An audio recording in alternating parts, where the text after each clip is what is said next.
इससे पहले हम इन्वेस्टमेंट की अमेजिंग स्ट्रैटेजीज को सीखें। आई होप ये पॉइंट सबको क्लियर है कि 1, हमें कम से कम अपनी सैलरी का 20% सेव करना है, जिसे हम आरडी या एफडी में गवर्नमेंट बैंक्स में सेव करते हैं, ताकि हमें बुरे वक्त में किसी के सामने हाथ ना फैलाने पड़े। नेक्स्ट, अगर हम एक नॉर्मल लाइफ से ज्यादा पैसे कमाना चाहते हैं तो उसका एक ही सोल्यूशन है कि हमें पैसों से काम करवाना पड़ेगा, यानी पैसों को कहीं इन्वेस्ट करना पड़ेगा। अब चाहे वो रियल एस्टेट हो, एक प्रॉपर बिजनेस हो या शेयर मार्केट हो। शेयर मार्केट में स्टार्ट करने के लिए हमें बहुत ही कम पैसों की जरूरत है और इसीलिए इस वीडियो में हम शेयर मार्केट की इन्वेस्टमेंट स्ट्रैटेजीज को सीखेंगे। शेयर मार्केट इसीलिए भी अच्छा है क्योंकि अगर हमें ये स्किल आ जाती है तो हम किसी और के बिजनेस के टुकड़े को खरीद सकते हैं, उनके शेयर्स लेके।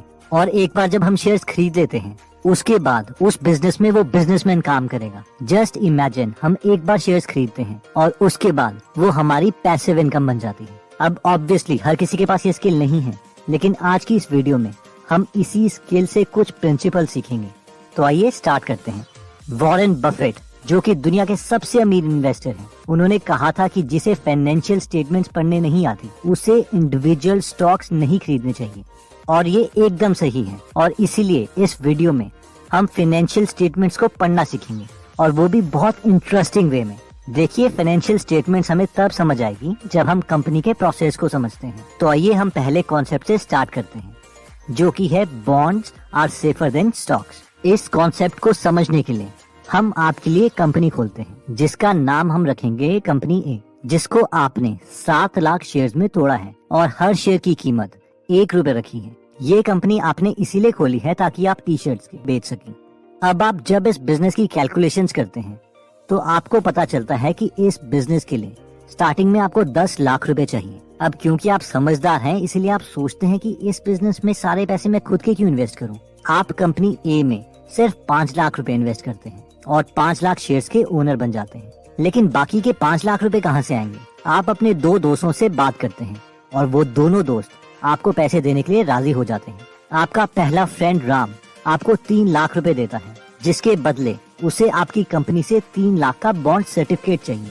अब आप बोलेंगे, ये बॉन्ड सर्टिफिकेट क्या है? बॉन्ड बेसिकली एक सर्टिफिकेट है जिसमें लिखा हुआ है कि आप अपने दोस्त को 3 लाख रुपए वापस करेंगे विद इंटरेस्ट, जस्ट एक लोन की तरह जो आपने बैंक के बजाय अपने दोस्त से लिया है। और इसके बाद आपका दूसरा दोस्त शाम भी आपको 2 लाख रुपए देने के लिए राजी हो जाता है, लेकिन इस 2 लाख रुपए के बदले उसे आपकी कंपनी में 2 लाख शेयर्स चाहिए 1 रुपए के हिसाब से, यानी आप उसे अपनी कंपनी में 2 लाख की इक्विटी देंगे।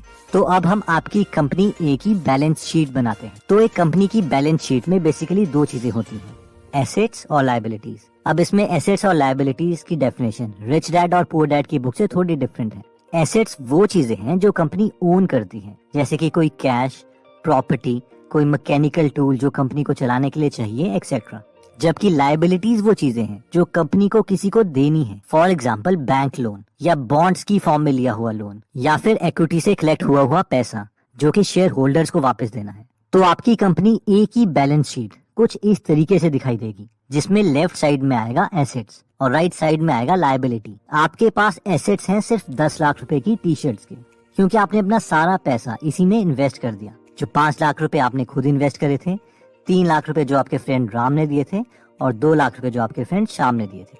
अब राइट साइड की लायबिलिटी में इसमें है 3 लाख रुपए के बॉन्ड्स जो आपको आपके फ्रेंड राम ने दिए थे। सेकंड लायबिलिटी है 2 लाख इक्विटी की, जिसमें 2 लाख शेयर्स हैं जो कि श्याम के हैं। और थर्ड लायबिलिटी जो कंपनी के ऊपर है वो है आपकी, जो कि है 5 लाख शेयर की, क्योंकि 5 लाख आपने भी कंपनी को दिए हैं।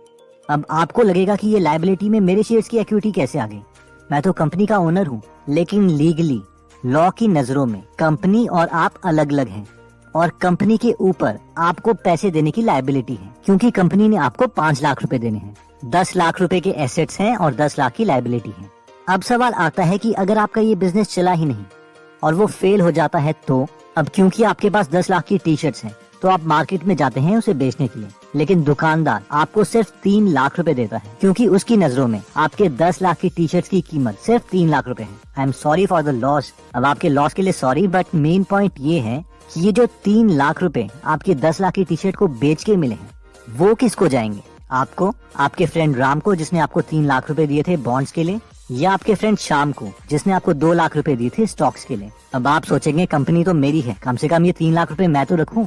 लेकिन ऐसा नहीं होगा। ये 3 लाख रुपए आपके फ्रेंड राम को जाएंगे, जिसके पास कंपनी के बॉन्ड्स हैं। यानी जब भी कंपनी बैंकरप्ट होती है तो उसके एसेट्स को बेच के सबसे पहले बॉन्ड्स ओनर को पैसा दिया जाता है। यानी bonds are safer than stocks.